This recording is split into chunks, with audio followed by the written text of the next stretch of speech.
Bismillahirrahmanirrahim. Assalamualaikum warahmatullahi wabarakatuh. Rekan mahasiswa yang saya banggakan, khususnya untuk mahasiswa dengan mata kuliah pemasaran jasa yang tutornya adalah saya, Siti Nurul Fauziah. Terima kasih kepada rekan-rekan mahasiswa sekalian yang telah mengumpulkan tugas duanya. Berikut ini saya akan mencoba menjelaskan apa saja jawaban dari soal-soal yang telah rekan-rekan sekalian jawab. Semoga video kali ini dapat membantu rekan-rekan mengevaluasi kembali. Barangkali ada jawaban rekan-rekan sekalian yang kalian anggap salah. Nah, bisa kalian tahu di sini ternyata ini salahnya. Atau mungkin dengan mendengarkan video ini yang tadinya tahu, jadi semakin tahu bahkan ingat sepanjang masa. Baiklah, saya mulai aja ya. Nah, untuk pertanyaan pertama, jelaskan 2 macam agen dalam saluran distribusi jasa. Yang pertama ada agen penjualan, yang kedua ada agen pembelian. Kalau agen penjualan, ya berarti dia punya otoritas kontraktual untuk menjual. Ya kan agen penjualan, berarti dia menjual ya output jasa perusahaan induknya. Ya. Jadi kalau ada perusahaan induk, nah dia sebagai agennya, ya dia punya otoritas ya untuk menjual si produk jasanya itu. Nah, untuk penunjukan agen bagi agen penjualan ini ya, karena pengetahuan agen tentang pasar yang lebih baik dibanding perusahaan induk dan mampu mempengaruhi harga serta persyaratan penjualan. Ya, jadi memang nggak bisa kita pungkiri ya, agen penjualan yang ditunjuk itu adalah yang mengerti tentang pasarnya ya, bahkan lebih baik daripada si perusahaan induknya yang punya produk jasanya ya. Bahkan dia bisa mempengaruhi harga serta persyaratan penjualan. Yang selanjutnya adalah selain agen penjualan, agen pembelian. Nah, biasanya disewa nih oleh perusahaan induk untuk memfasilitasi proses pemasaran dalam bentuk dukungan finansial, keahlian, pengambilan resiko, dan transportasi. Ya. Untuk ini adalah untuk jawaban tugas 2-nya yang nomor 1. Skornya rekan-rekan bisa lihat itu senilai 20. Ya, artinya per item nilainya adalah 10.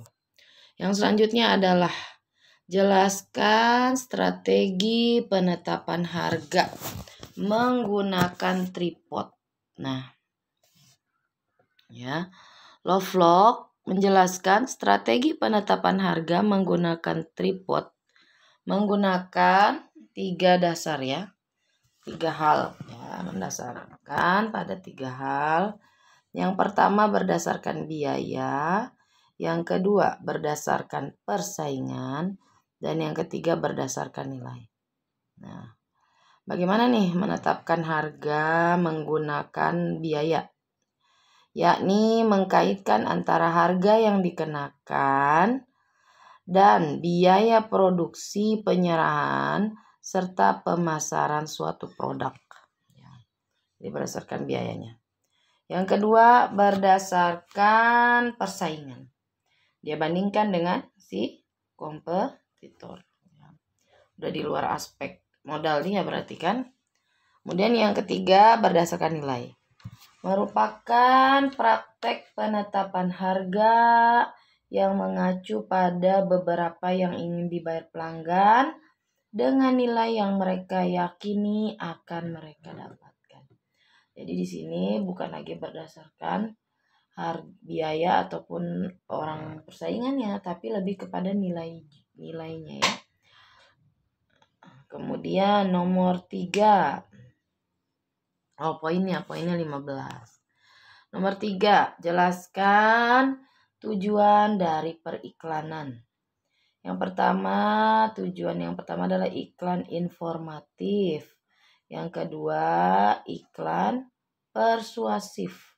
Dan yang ketiga adalah iklan pengingat. Nah, informatif adalah yang dilakukan pada waktu awal untuk membentuk permintaan pertama. Nah, jadi kalau informasi berarti masih membentuk permintaan awal ya.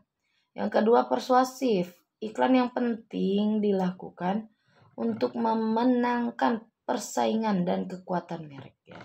Jadi udah ada di situ persuasifnya ya. Karena udah ada saingan ya. Saingan dari yang lain, maka dia ingin memenangkan persaingan itu dengan iklan ini. Maka harus sifatnya persuasif. Yang ketiga, pengingat ya. Fungsinya pengingat ya.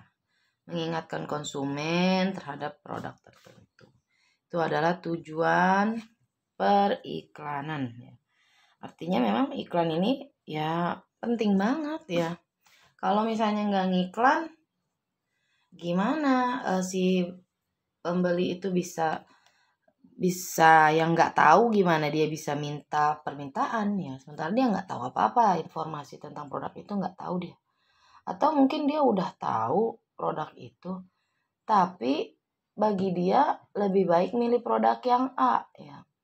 Si produk yang B kan juga pengen laku, maka dia bikin dong iklan persaingan yang sifatnya, maksud saya iklan persuasif ya, untuk menandingi produk A. Dan yang ketiga adalah pengingat, dia udah make itu ya, tapi mungkin dia nggak terlalu ingat sama brandnya. Nah, dengan adanya iklan itu yang terus menerus, kan nanti ingat tuh orang-orang, jadi langsung oh ya ini mah belinya ini gitu. Karena memang ada iklannya itu terus, orang ingat mau nggak mau ya, sesuatu yang berulang-ulang pasti akan lebih mudah diingat. Nomor 4, jelaskan peran penting sumber daya manusia dalam perusahaan jasa. Nah, peran penting yang pertama SDM-nya adalah kontraktor, yang kedua modifiers, yang ketiga influencers, dan yang keempat isolated. Kontraktor, SDM yang berhubungan secara intens dengan konsumen dan memilih aktivitas memasarkan secara konvensional. Ya, jadi dia memang intens sama si konsumennya. Jadi memang dia punya aktivitas memasarkan secara konvensional. Yang kedua adalah modifiers, yaitu SDM yang tidak terlibat secara langsung dalam aktivitas pemasaran. Yang keempat yaitu influencers ya. Ini fokusnya pada implementasi dari strategi pemasaran perusahaan.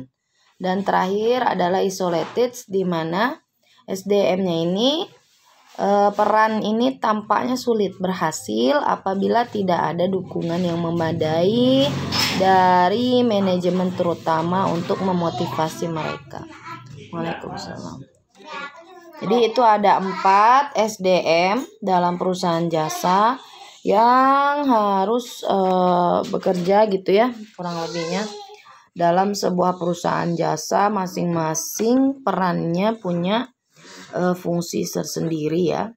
Dari mulai kontraktor yang intens dengan konsumen, modifier dia tidak terlibat langsung tapi ke pemasarannya ya, tidak terlibat secara langsung dalam pemasarannya.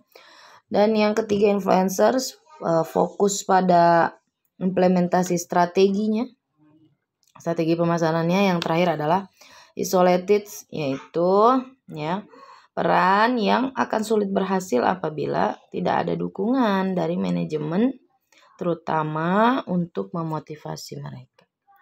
Nomor 5, jelaskan bagaimana langkah-langkah dalam membuat blueprint service.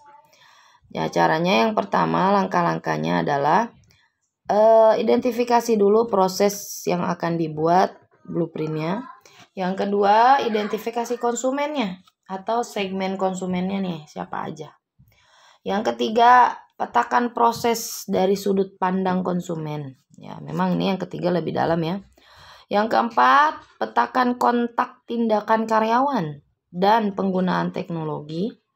Yang kelima, hubungkan aktivitas yang diperlukan untuk mendukung fungsi. Dan yang keenam, tambahkan fasilitas pelayanan pada setiap langkah kegiatan konsumen. Baik, itulah rekan-rekan sekalian poinnya 25 ya untuk nomor 5 ya. Sementara nomor 4 15, nomor 3 25, nomor 2 15, nomor 1 20. Rekan-rekan sekalian, itulah pembahasan tentang tugas 2. Saya harapkan setelah mendengarkan video ini bertambah wawasannya tentang tugas 2, khususnya pengetahuan mengenai sesi 1 hingga sesi 5. Sukses semua untuk pembelajaran tutornya, dan saya harapkan rekan-rekan sekalian tetap menjaga kesehatannya hingga proses e-learning ini berjalan menghasilkan nilai yang memuaskan. Tidak lupa saya berdoa kepada rekan-rekan yang sakit agar dimudahkan dalam penyembuhannya, ya, diberikan jalan untuk sehat walafiat. Jangan lupa untuk subscribe channel ini karena subscribe kalian itu membantu channel ini dalam menyebarkan kebaikannya. Terima kasih. Mohon maaf jika banyak kekurangan. Assalamualaikum warahmatullahi wabarakatuh. Keep spirit.